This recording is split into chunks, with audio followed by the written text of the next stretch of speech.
Assalamualaikum. Welcome to Medical Globe e-learning. I am Nayab Khalid. Now we will start the guidelines of pharmacology. Pharmacology में हम सबसे पहले देखेंगे general pharmacology. Chapter number 1 from the लिपन code.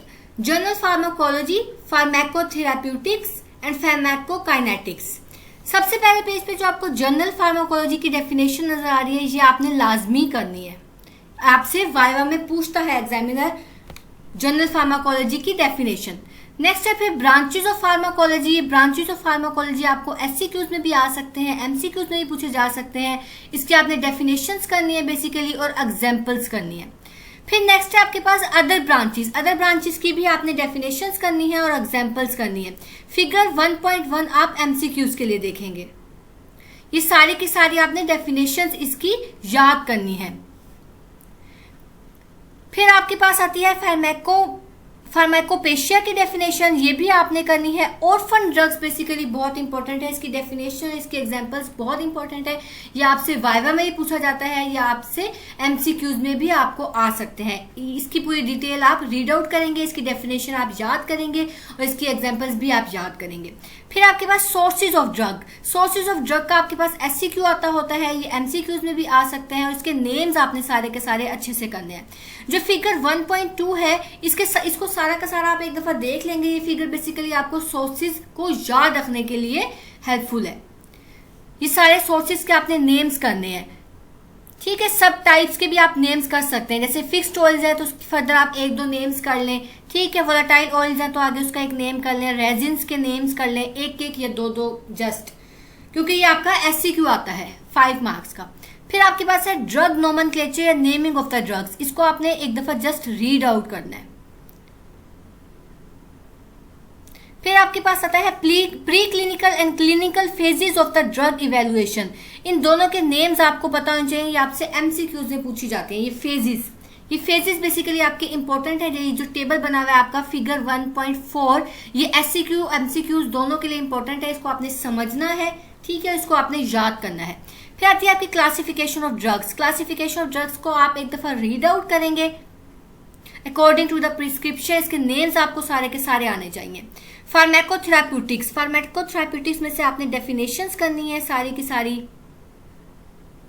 इसको आप just एक दफा रीड आउट करेंगे. नॉट एज मच इंपॉर्टेंट, ये सारा का सारा इतना इंपॉर्टेंट नहीं है. इसेंशियल मेडिकेशन लिस्ट, इसके आप नेम्स करेंगे. फॉर्मूलरी सिस्टम को जस्ट आप एक दफा रीड आउट करेंगे. प्रिस्क्रिप्शन राइटिंग बेसिकली इंपॉर्टेंट है. प्रिस्क्रिप्शन राइटिंग आपसे पूछा जाता है. प्रिस्क्रिप्शन राइटिंग के सारे स्टेप्स इंपॉर्टेंट हैं. ये आपसे ओस्टी में भी पूछे जाते हैं और आपसे वाइवा में भी पूछे जाते हैं. इस स्टेप्स के नेम्स आपने सारे के सारे याद रखने हैं. फिर प्रिंसिपल्स ऑफ प्रिस्क्रिप्शन राइटिंग, इसके लिए आप फिगर 1.10 जस्ट एक दफा रीड कर लें. एमसीक्यूज के लिए सिर्फ ये फिगर से कर सकते हैं आप. बाकी थ्योरी बेसिक इसमें से इन प्रिंसिपल्स के लिए रीड आउट ना करें. मेडिकेशन एरर्स में जो रिस्क फैक्टर्स हैं उनकी आपने हेडिंग्स करनी है और फिगर 1.11 में से आपने जस्ट नेम्स करने हैं. इसेंशियल मेडिकेशन लिस्ट की डेफिनेशन करेंगे. इसेंशियल मेडिकेशन के बारे में आपको पता हो. फिगर 1.2 एमसीक्यूज के लिए करेंगे आप. फिक्स्ड डोज की डेफिनेशन करनी है. ये सारा का सारा करने की जरूरत नहीं है. फिर आती है आपके पास ओवरव्यू ऑफ द फार्माकोकाइनेटिक्स. इससे पहले आपके पास ये जो टेबल बना हुआ है, इस टेबल में से जितनी भी डेफिनेशंस दी गई है सारी की सारी आपने करनी है अच्छे से. और फिगर 1.15 आपने एमसीक्यूज के लिए करना है. ओवरव्यू ऑफ फार्माकोकाइनेटिक्स, इसकी सारी की सारी आपने डेफिनेशंस करनी है. फार्माकोकाइनेटिक्स की डेफिनेशन इंपॉर्टेंट है.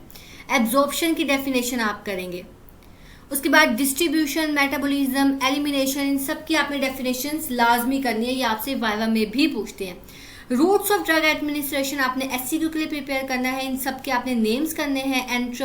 एंट्रल में फिर सब डिवीजन्स होती हैं आपके पास, ओरल, एंटेरिक वगैरह. ठीक है, इन सब के आपने नेम्स करने और एग्जाम्पल्स करनी है.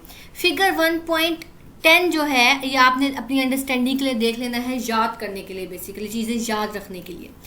फिर ये सारे नेम्स आपने करने हैं यहाँ से और एक एक एग्जाम्पल भी लाजमी करनी है. ये सब इसके भी अदर्स में भी आप सारे के सारे नेम्स करेंगे और एग्जाम्पल्स करेंगे. इसका आगे एक टेबल भी है, वहाँ पे एग्जाम्पल्स अच्छी लिखी हुई है, आप वहाँ से भी याद कर सकते हैं. एब्जॉर्प्शन ऑफ ड्रग की आपने डेफिनेशन करनी है. ये टेबल की मैं बात करी थी, ये टेबल बहुत इंपॉर्टेंट है 1.19 SCQs के लिए भी और MCQs के लिए भी। इसको आपने पूरा का पूरा याद करना है। इसमें से आपसे SCQ भी पूछा जाता है, SCQ भी बना देते हैं किसी एक पार्ट का, लाइक सबलिंगुअल की आपसे एग्जांपल्स पूछ लेते हैं, उसके एडवांटेजेस और डिसएडवांटेजेस बेसिकली पूछे जाते हैं, ये SCQ बन जाता होता है मोस्टली, और MCQs भी इसमें से काफ़ी आते हैं। तो ये टेबल आपने अच्छे से करना है पूरा का पूरा। फिर एब्जॉर्प्शन के डिटर्मिनेंट्स आपसे SCQ में पूछे जा सकते हैं। Mechanism of absorption of drugs from the GI tract, ये भी आपका SCQ बन सकता है। सारा आपने अच्छे से करना है पूरा का पूरा मैकेनिज्म, और इसकी फिगर भी आपको ड्रॉ करनी आना चाहिए, फिगर 1.21। फिर फैक्टर्स इन्फ्लुएंसिंग द एब्जॉर्प्शन, ये भी आपका SCQ है और इसमें से MCQs भी आते हैं। आपने इसको सारा अच्छे से अंडरस्टैंड करना है। ये दोनों आपकी जो फिगर्स हैं ये बहुत इंपॉर्टेंट है, इसमें से आपसे MCQs भी पूछे जाते हैं। फिगर 1.22, फिगर 1.23 भी आपने MCQs के लिए करना है। नेक्स्ट है फिर बायोअवेबिलिटी। बायोअवेबिलिटी का बहुत इंपॉर्टेंट SCQ होता है। इसके डिटर्मिनेंट्स आपको पता होने चाहिए, इसके फैक्टर्स आपको पता होने चाहिए, और फर्स्ट पास हिपैटिक मेटाबॉलिज्म बहुत इंपॉर्टेंट है। आपसे वाइवा में ये अक्सर क्वेश्चन पूछा जाता है।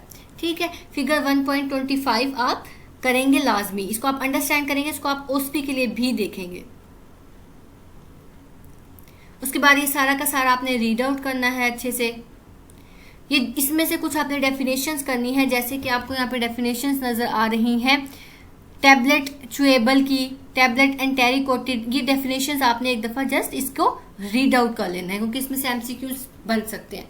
फिर आपके पास आता है बायोइक्विलेंस और इक्विलेंस, इसकी डेफिनेशंस करेंगे आप और एग्जांपल्स करेंगे। ड्रग डिस्ट्रीब्यूशन की सारी आपने डेफिनेशंस करनी है। ड्रग डिस्ट्रीब्यूशन की भी डेफिनेशन आपको पता होनी चाहिए, पूछते हैं। ब्लड फ्लो की डेफिनेशन करनी है आपने। कैपिलरी परमिएबिलिटी को आपने होल रीड आउट करना है, इसमें से बेसिकली MCQs बनते हैं। ठीक है, कैपिलरी परमिएबिलिटी से और ब्लड फ्लो वगैरह से, ये फिगर में से भी आपसे MCQ पूछे जाते हैं। Figure 1.29, binding of the drugs to the plasma proteins in the tissues, ये भी इंपॉर्टेंट है। ये सारे के सारे आपने इसके जो पॉइंट्स हैं ये नेम्स लाजमी करने हैं आपने। लिपोफिलिसिटी की डेफिनेशन करेंगे, वॉल्यूम ऑफ डिस्ट्रीब्यूशन की डेफिनेशन और फार्मूला करेंगे। Distribution into to the water compartment, ये आपका बहुत इंपॉर्टेंट SCQ बनता है, ये आपने अच्छे से करना है। डिटर्मिनेंट्स ऑफ VD की डेफिनेशन करनी है, इसकी ये इंपॉर्टेंट है, इसका फार्मूला आप करेंगे VD का, और हाफ लाइफ की डेफिनेशन उसका फार्मूला, क्लियरेंस की डेफिनेशन उसका फार्मूला बहुत इंपॉर्टेंट है। इसमें से MCQs भी बनते हैं। फिर आपके पास आता है kinetics, first order zero order kinetics, आपका बहुत इंपॉर्टेंट SCQ है। इनकी डेफिनेशंस, इनके जो है डिफरेंसेस और इनके फॉर्मूलाज। फेजेस आपको आपने एक दफ़ा जस्ट रीड आउट करना है। फेजेस में से भी आपसे MCQs पूछे जा सकते हैं। 1.32 आपने MCQs के लिए प्रिपेयर करनी है, और बाकी का सारी थ्योरी आपने जस्ट एक दफ़ा रीड आउट करनी है। Drug clearance by the kidney, ये आपका इंपॉर्टेंट SCQ है। ये SCQ आपसे पूछा जाता है। Renal elimination of a drug, और ये आपसे बायो में भी पूछा जाता है। एक्सक्रीटरी प्रोडक्ट्स के बारे में, एक्सक्रीटरी रूट्स को आपने जस्ट एक दफ़ा रीड आउट करना है। हाफ लाइफ को भी रीड आउट करना है। Design and optimization of dosages regimen को जस्ट एक दफ़ा रीड आउट करेंगे आप, not as much important. Optimization of dose की डेफिनेशन करनी है। मेंटेनेंस डोज और लोडिंग डोज बहुत इंपॉर्टेंट है, इन दोनों का बारे में आपसे SCQ में पूछा जाता है और इन MCQs में भी पूछा जाता है। प्रो ड्रग की डेफिनेशन करेंगे, डोज एडजस्टमेंट की डेफिनेशन करेंगे। That's all about chapter number 1। Thank you so much. Medical Glow brings you the solution to your problems, the problems you face during your professional exams. Yes, we are introducing MBBS Cracks. This book contains chapter-wise important topics. Solved past university questions are given in this book.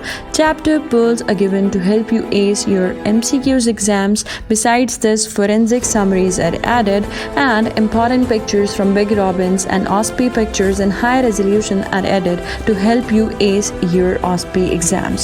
Besides this series for SCQ and OSPI, MCQs Cracks has also been introduced. This book contains MCQs not only from UHS but also from several other universities. So what are you waiting for?